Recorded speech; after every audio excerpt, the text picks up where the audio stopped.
এ আমি কি দেখছি? আমার জামাই থালা বাসন মাজছে। ছি, একটা পুরুষ মানুষে এইভাবে থালা বাসন মাজছো?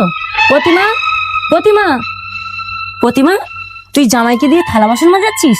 এই তোর সংসার? মা, আমার শরীরটা খুব খারাপ তো, তাই তোমার জামাই আমাকে একটু সাহায্য করছে। তাছাড়া সংসারটা আমার একার নয় মা, সংসারটা আমাদের দুজনের। বিপদের দিনে একে অপরকে সাহায্য করবে, এটাই তো স্বাভাবিক। তাই বলে তুই জামাইকে দিয়ে বাসন মাজাবি? মা, কাজের কোনো ছোট বড় হয় না। যে স্বামী তার স্ত্রীকে সাহায্য করে সে অসম্মানের নয়, সম্মানের যোগ্য হয়। মা, আমি বাসন মাজছি বলে এই নয় যে আমার সম্মান কমে যাবে। প্রতিটি ছেলের কর্তব্য তার স্ত্রীর অসুস্থতায় তাকে সাহায্য করা, আমি সেটাই মনে করি। ঠিক আছে, আমাকে অত বোঝাতে হবে না।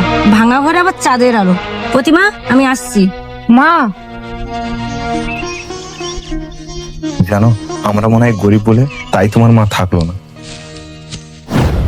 নিপেন কাকা, ও নিপেন কাকা, কাকা আজ কিন্তু টাকাটা দিতেই হবে। আর নাহলে বাড়িতে টিভি ফ্রিজ যা আছে সব নিয়ে চলে যাবো। বাবা, তোরা আমাকে আর একটু সময় দে। অনেক সময় দিয়েছি, আর না। বাবা, কি হয়েছে? মারে, আমি বড় বিপদে আছি। ব্যবসা করতে গিয়ে অনেক টাকা ঋণে পড়ে গেছি, আর সেই টাকাই ওরা চাইতে এসছে। যা, বাড়িতে যা জিনিসপত্র আছে বের করে নিয়ে চলে আয়। দাঁড়া, প্রতিমা বের করো।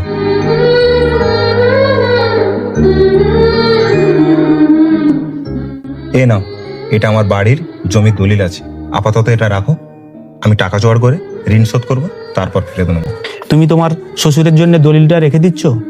বিপদের দিনে পরিবারের পাশে দাঁড়ানোই আমার কর্তব্য, আর আমি সেটাই করছি। ঠিক আছে, এই চল। বাবা, আমরা তোমাকে কোনোদিন সম্মান করিনি। তুমি গরিব বলে তোমাকে সবসময় অপমান করে গেছি, আর শেষে কিনা তুমি আমাদের সম্মান বাঁচালে। বাবা, আমি সেদিন তোমাকে বাসন মাজতে দেখি খুব অপমান করেছিলাম। আজ বুঝলাম মানুষের মর্যাদা কাজ দিয়ে বিচার করা যায় না, দেখতে হয় তার মন। মা, বাবা, মনে রাখবেন, মানুষের সম্পদ তাকে বড় করে না, তার ব্যবহারেই তাকে বড় করে তোলে। আর মানুষের সম্মান তার কাজের মধ্যে নয়, তার চরিত্রের মধ্যে লুকিয়ে থাকে।